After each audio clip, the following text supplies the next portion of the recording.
So here we zo again. Mayor Mamdani moving closer to making his progressive dream a reality. His campaign promise to make New York City home to the nation's highest minimum wage is now headed to City Council for approval.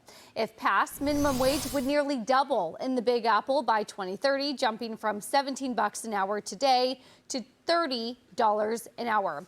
Mom and pop shops say that with already sky-high rent and rising costs, this pay hike could be the final straw and force them to cut jobs. Larry Kudlow, explain why minimum wage does, or I'm assuming in your opinion, does not work. I think he should have gone right to 50. What a cheapskate. You know what I mean? Why stop at 30? Yeah, if you're going to do it. I mean, Why not? That's what I would have done. But I mean, look, these guys are working off margins that are very small, urban stores. I mean, except for some of the fancy European stores. But your basic mom and pop store doesn't have much of a profit margin. So you're going to have to pay labor. It's hard to just, they're not going to have the productivity gains to keep unit labor costs down and justify it. I mean, you should let the market should set the wage price. The market should set the clearing price of whatever goods or services you're buying. It's just crazy stuff. It's socialist stuff, but, you know. But what fascinates me, Brian, is that the messaging works. People hear higher wage and they think, yes, power to the people, but they don't understand the ripple effects. That then, if McDonald's has to pay $30 an hour instead of 17, the price of my hamburger also doubles because they can't afford labor costs unless they raise income. And then I get paid $30 an hour, but then the price of the burger that I want to buy has also doubled. But that messaging doesn't sound as good, and so people don't understand that. I feel like this appeals to the NYU student who's taken like 2 quasi-Marxist economics classes, right. And they think this works, but they haven't tested it in the real world, so they're all in on Zoran. But, you know, we talk about, so, okay, what is this going to do? And we have the AI conversation. Will AI kill jobs or create jobs? And I think it's going to create jobs overall. But the area where I do think it will team up with policy and kill jobs is this. Yes, there are moms and pops that may not be able to employ AI, but then you've got that whole layer of retail where it's actually like national or multinational retail, and they have operations here.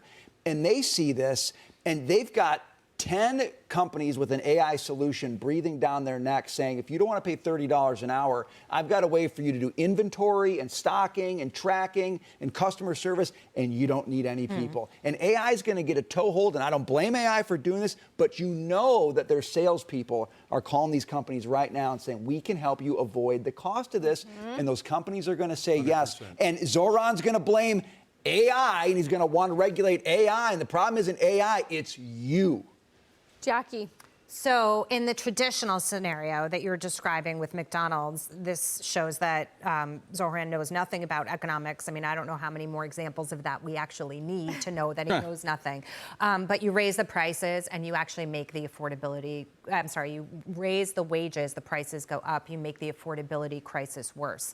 But this is really interesting what you're talking about, the AI solution sort of around it. In either scenario, it's a terrible scenario because if everybody's using AI, then you're killing jobs and people have no income. Yeah. So they're not actually sitting and thinking through this. But I go back to some of our sort of spitballing around about this in the beginning, which is that if we have to test some of these ridiculous scenarios to understand how stupid they actually are, then that's what we're in for. Well, can I just raise one point? There's something missing from this. The concept of profits, okay, which is alien to socialists. But if you're profitable, let's say your average labor cost is $10, and you might be profitable.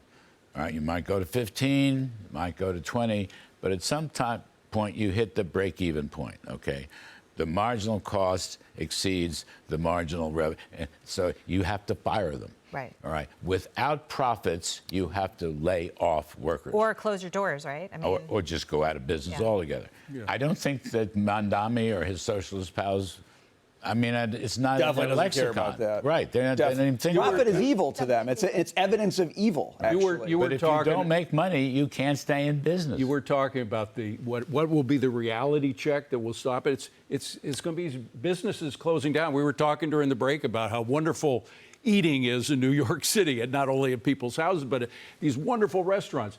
They have, to be specific, I looked it up, they have a profit margin of 2 to 6%. Yes. Most restaurants, Tight. 2 to That's all. 6%.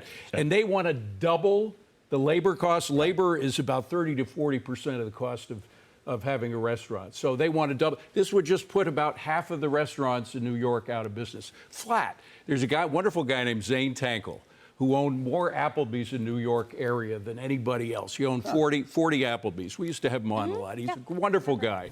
He said, to your point, Brian, this is what this will first do is to get people to immediately switch to all the electronic, all the AI devices that they could possibly get their hands on. Fire as many people as possible. So yes, people will be out of work, but eventually a lot of companies can't afford all the AI solutions. They can't afford all the tech solutions that would allow them to avoid paying people twice as much as they were. So they're going to go out of business. And New York will go down in quality. The quality of life in this city will suffer, not only for the residents like us, but for the tourists who come. That's what they want. They don't want us here, David. That's the conclusion that I've come They to. need the tourists They want at least, a low and they won't come quality of either. life, and that is their dream of what Larry's a going to beautiful Highland city Park. looks like. Esso. Don't even No, I'm get me Esso, started. Exxon, Esso. Remember the Esso Yeah. service stations?